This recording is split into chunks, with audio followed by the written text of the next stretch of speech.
Hi, everybody. I'm Freddy Del Barrio. I'm the one of the founders and the CEO of Campus Watch, and I guess I'll tell you a little bit about myself while we kind of wait for somebody to watch this. But something that I wanted to talk about today, and the opportunity that was provided for me from the Youngry staff was kind of to talk about the entrepreneurial journey, and what that means for me, and what that might mean for you. I'm I'm a young CEO. I just turned 22 years old, and when I first heard about this idea from a buddy of mine to kind of create a campus safety app, things sort of clicked, right? And I think that's really the beginning of any entrepreneurial journey, when you get an idea and then it just clicks, and then it comes into forming that idea into something that's tangible and feasible, and can sustain itself financially, so that you can gain some sort of following, of backing, whether that's monetary or it's downloads, and trying to get a clear understanding of what it is that you're trying to do. And one of the largest challenges I found, aside from being so young, and coming at it from such a young age, was that realistically we all kind of romanticize the idea of what it is to be an entrepreneur. Everyone finds it a little bit easy, oh well, what do you do? Well, I'm an entrepreneur. But what does that really mean? And to me, I think the way that the world is evolving into is that we want to be financial. Sorry about that. We want to be financially viable for everyone involved, but we also want to give back to the community. And I think what society is gearing towards is these sort of social entrepreneurs, or someone who is driven to giving back to the part of society that they're from, or trying to kind of make the world a better place through business and commerce. And I think that's really the only way to move forward, is creating a product that not only helps people but can do so while making other people money. And when you call yourself an entrepreneur, it's it could start from the beginning. And I'll take a question from Vincent when he asked how I got started. When I was a kid, I worked at my dad's motorcycle shop. I think I had my little, everyone has that lemonade stand story where you're either selling chocolates out of your backpack or you're doing people's homework for money. But what really started me on a real journey to entrepreneurship was this journey with Campus Watch. We thought of an idea to help students in our society, and in our network, and in our backyard here in Austin, where we're based. And we decided to facilitate and ease the way to security personnel.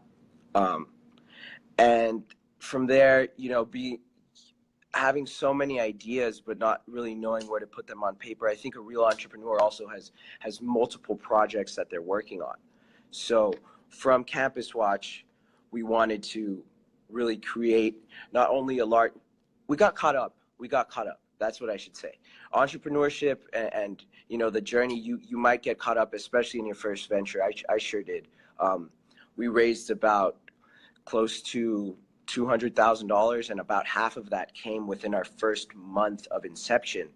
And really raising those kinds of funds, and I understand people in Silicon Valley, but I was a 21-year-old kid, and I had never seen so much money. And you get lost in it. You get lost in the romanticism that's going on TV, talking to people, raising funds, and it kind of becomes a sort of game. And it should.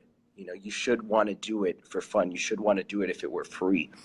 But then comes a point where, well, now I have employees. now people's livelihoods depend on me. And then it's dealing with that stress in a positive way and figuring out other ways that you can give back to society, because everything looks so attractive. If you have an entrepreneurial mind, you're not always thinking about ways to, in my opinion at least, you're not thinking about ways to make money. You're thinking about ways to help people that could benefit others, and in turn may earn you some money.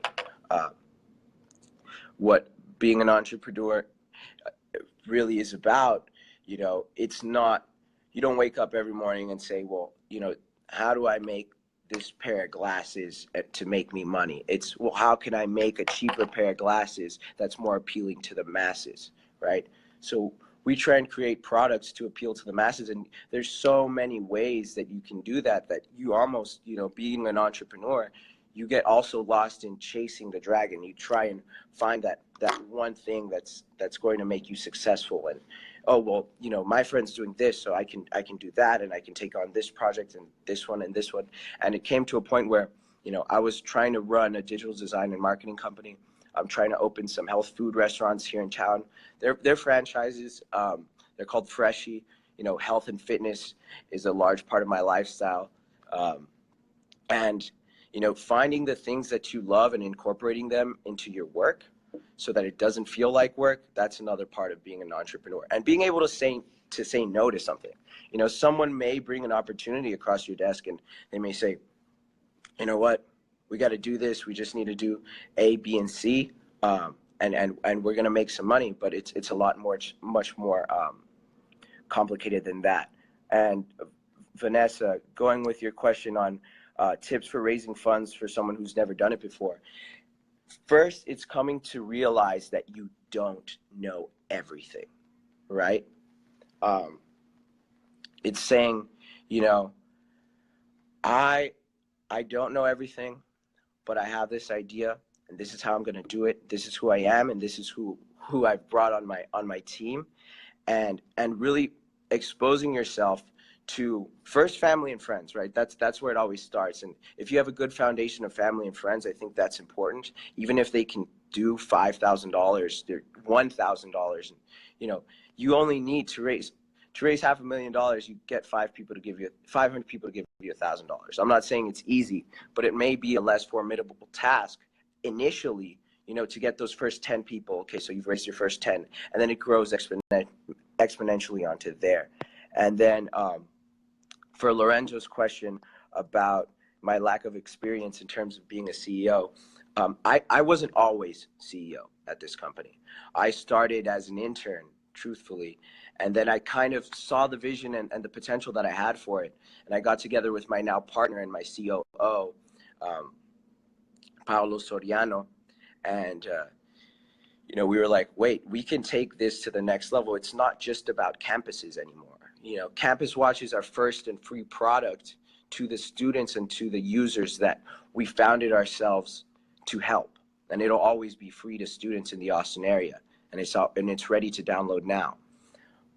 But then it came down to, well, how do we make this a financially viable product? And how do we get this into other universities and to other commercial or markets? So that's really what it came down to. I went from intern to VP of business dev, and then I started doing most of the fundraising, and then I got to learn all the inner workings of the business. I think, and I forget where, I heard this from Clay Christensen. I'm taking a class on strategic disruption of his from Harvard Business School online, and he says that being a CEO is not like being an almighty, omnipotent God, but rather being a part of the whole. So the way that I make up for the lack of experience is being involved in every single facet of the organization, whether that's, coming up with designs for our UI, UX, whether it's talking code with our iOS and Android developers, or it's trying to figure out, a cheap way to find some t-shirts to give out to some of the students, and incorporating myself in every aspect. Let me see. Now my take on Aketa crickets is that they're delicious, Vincent.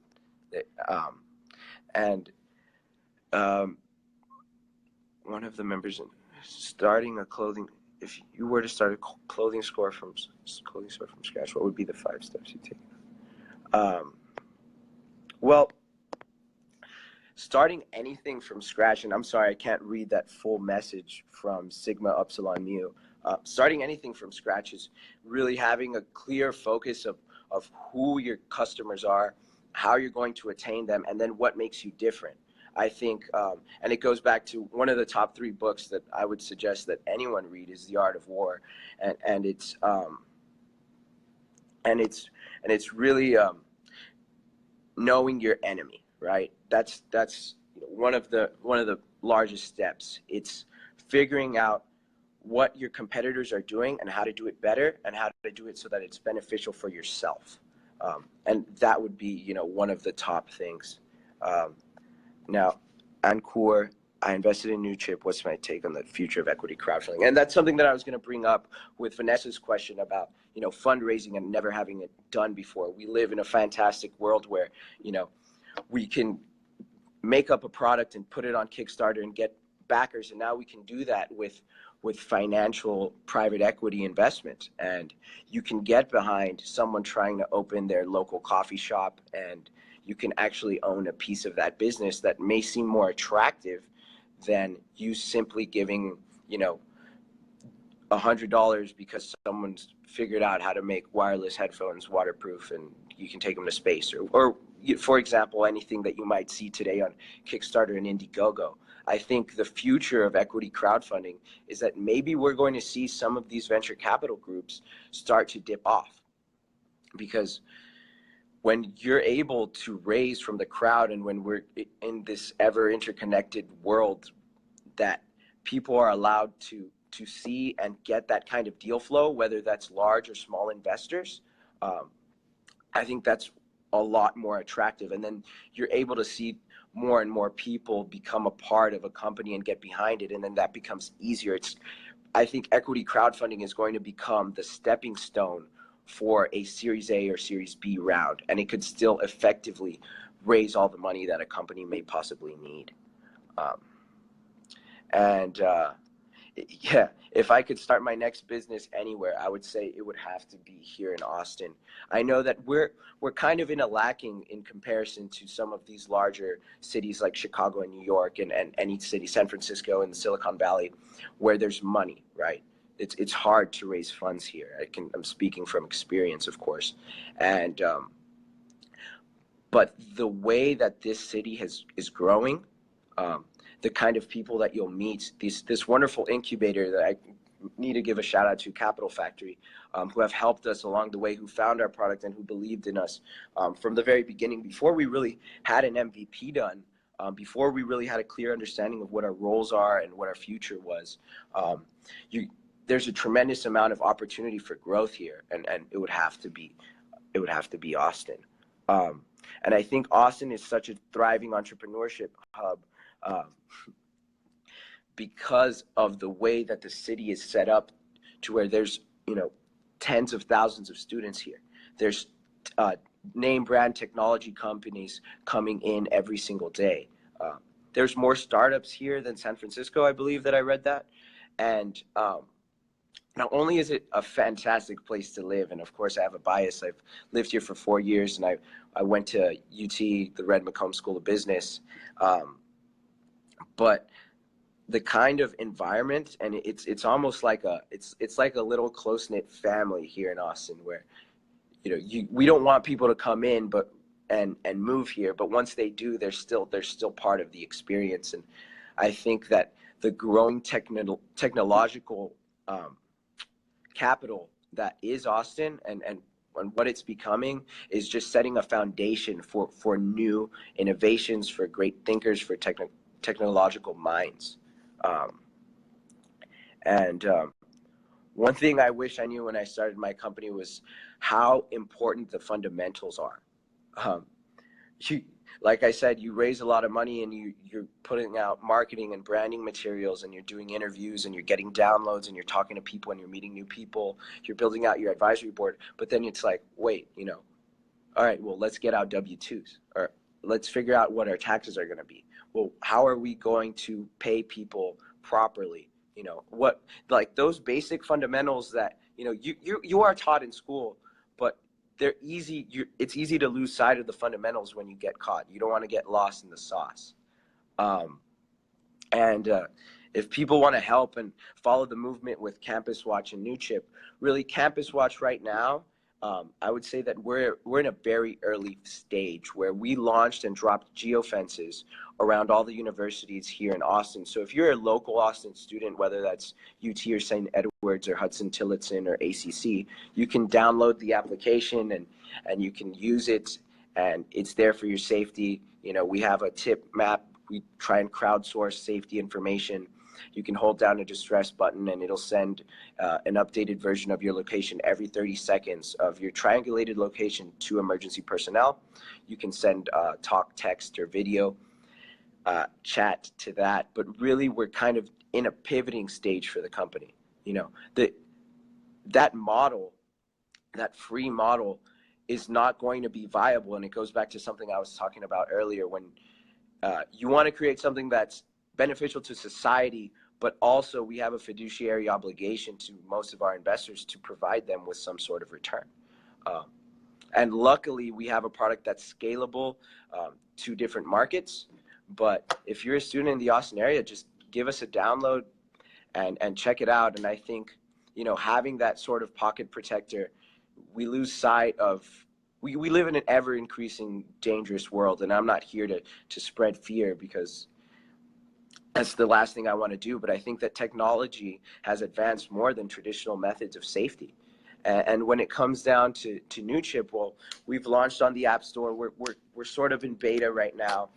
And it's kind of signing up to be an early adopter to a platform that'll aggregate deals for you as a private equity investor, whether you're an accredited investor or not. And you can cater that to your needs, and you can start investing with as little as $100 a month.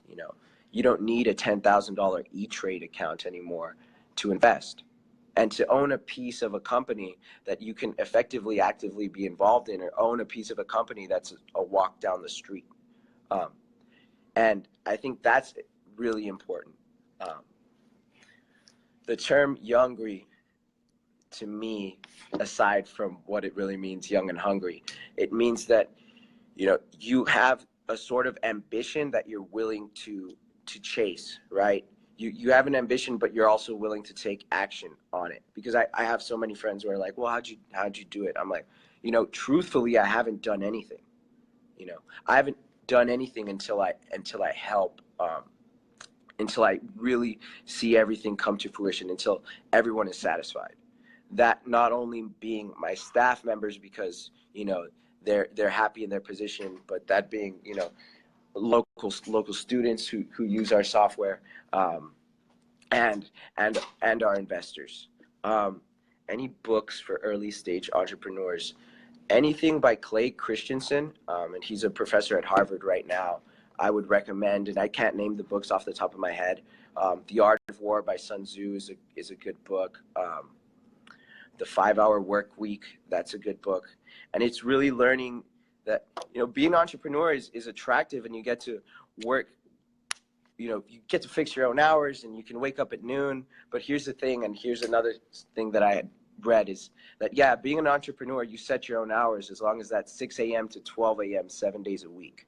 You need to be prepared to essentially and effectively give your all to everything, and you're going to feel like quitting. And sometimes you'll feel like it's not good enough, or that you're cheating yourself. I mean, when we first started, I was like, what? There were some days where I was in awe about what we were creating, and then there were other days where it's like, wait, what are we doing here? And Clay has a book on disruptive strategy, and it kind of talks about how to disrupt a market. And you could start with low-end disruption, and I'm not going to make this into a college lecture, but we can start with low-end disruption or new product disruption, where you see something that exists in the market, and you want to disrupt the way that it works, and there's varying ways to do it. You can build the same products for cheaper and try and get clients and customers that otherwise would not have access to it. Or you can, come in strong and create something that's completely different, that makes this new product obsolete. And I think a lot of entrepreneurs get caught up in the word disruption. Everyone says, well, we're here to disrupt the market, but what does that really mean? And I think for me, disruption means creating a movement and creating a need for a product that you may not have thought you ever wanted. And it also comes with the ability to adapt. The value of having a degree for a young entrepreneur. Well, I think that this is a topic that my parents and I probably don't see eye to eye in. A formal education is only as important as you can apply it. You can have a degree from the most prestigious school and never really take initiative to do things on your own. And not to, again, get into the romanticism that many of us fall for, where it's like, well, I want to be the young 22-year-old college dropout tech CEO. That sounds cool. It sounds cool. But that's about as far as that goes. Getting an education probably is something that, it has become increasingly difficult to a lot of millennials. But if you have that sort of opportunity, I would say that having a degree, especially as a young entrepreneur, it's kind of like a star on your chest, right? It adds some sort of validity, because you're already starting off at a young age. You're 22 or 21 or 25, 26. And you come to these meetings and you try and raise money and you say, well, what did you study? What do you know? And of course, you can't replace experience with a degree, but I think it's a huge supplement to it. And the majority of knowledge you can find in a library or by reading the right books.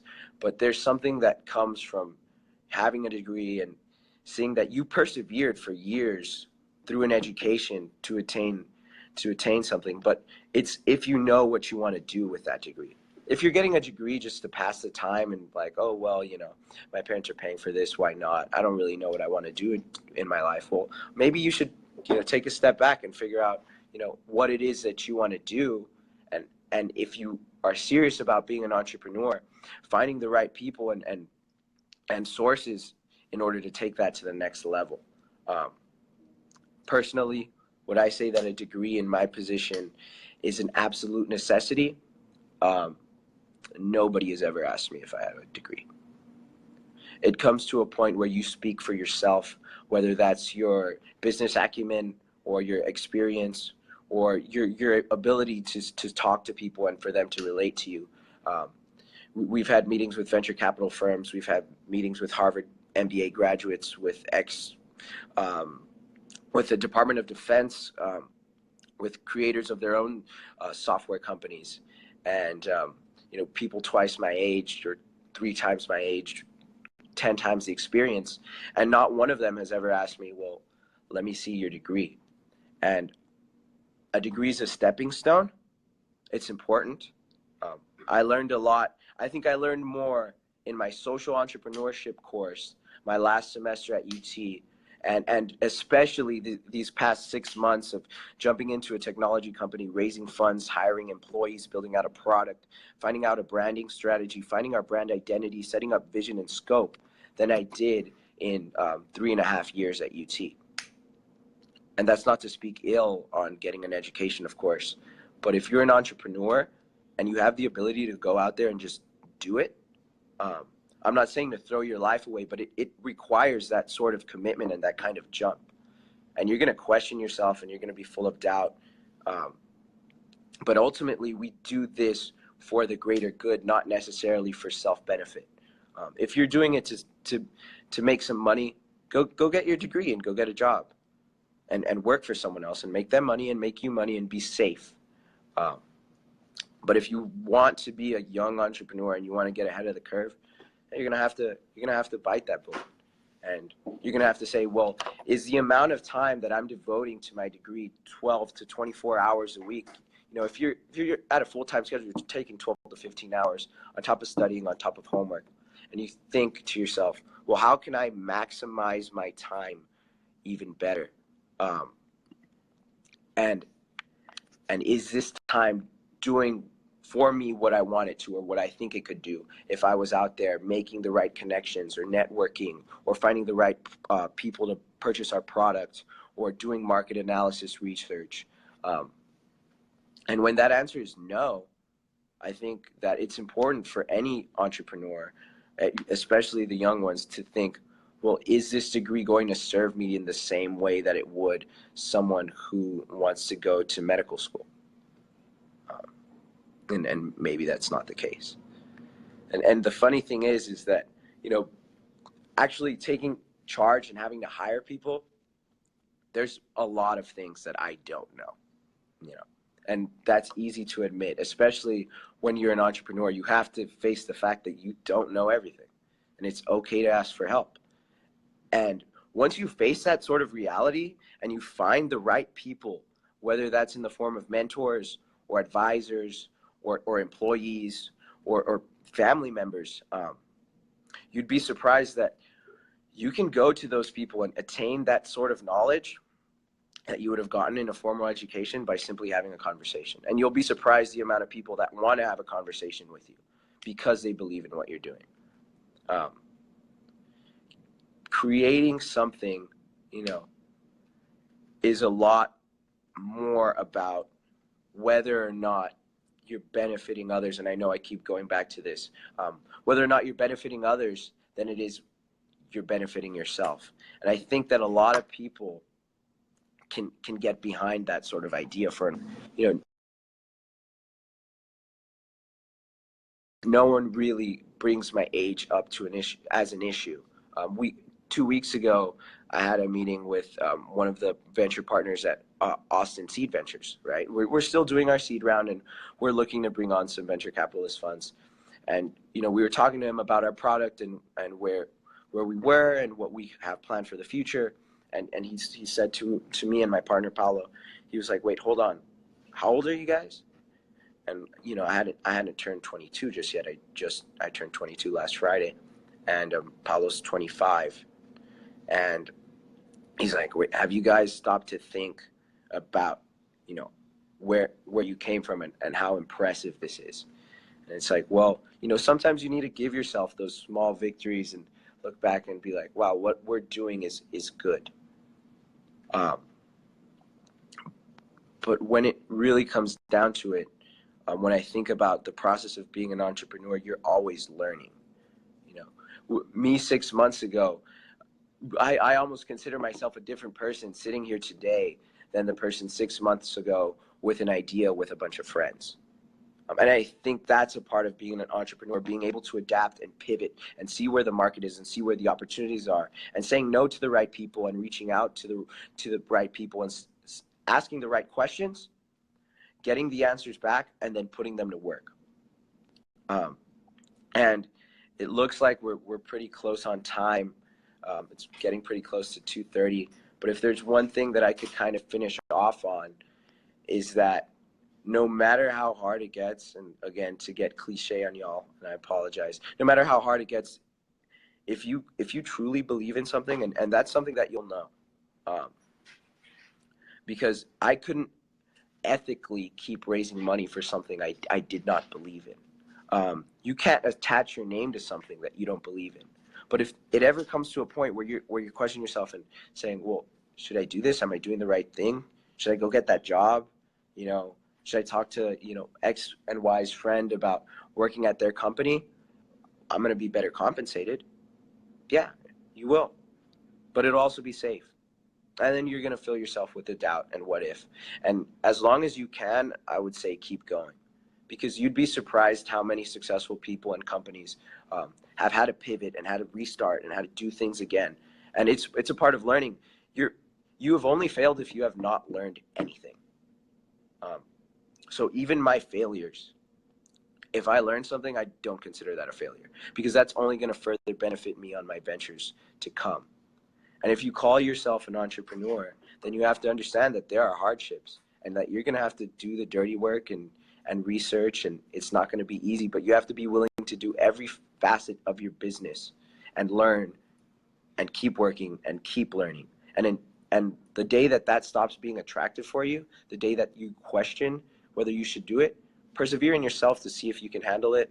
And if not, then maybe it's time for you to consider a different profession. But, you know, thank you for all of y'all with your questions, for all of you who watched. You can follow Campus Watch on Twitter or like us on Facebook or follow us on Instagram at Campus Watch app. New Chip is at New Chip Co.